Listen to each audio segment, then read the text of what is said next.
Wat is nou het allerleukste liedje van Jannes? Ga dan. Nou, Jannes, je hoort het. Ga dan. Ja, Mitchell is wel denk ik al ruim 6, 7 jaar van mij.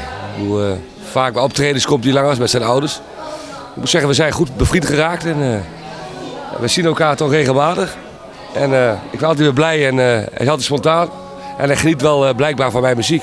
En dat vind ik het mooiste wat er is natuurlijk. We hebben speciaal ja, kan ik zeggen, Jannes mobiel gemaakt. Ja. Ja, Jannes mobiel. Ze belde met Jannes, mogen wij een leuke foto erop maken, jij en Mitchell samen? Ik zeg, geen probleem. Ik bedoel, altijd wel leuk. Wat ik net al zei, ik maak Mitchell blij.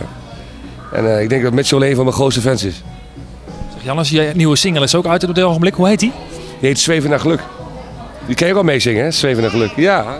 Wou dat ik kon zweven op de weg. ver weg naar het paradijs. Blij als een kind. goed zo. Ja, het moet toch mooi zijn, dit soort momenten? Het zijn de mooiste momenten, joh. De muziek is toch meer dan wat sommige mensen denken. Muziek verbindt ook. Muziek is, brengt zoveel mooie dingen met zich mee. En, je raakt zoveel lieve mensen kennen. Maar ja, je deelt ook het gevoel. Bij verdriet en bij vreugde.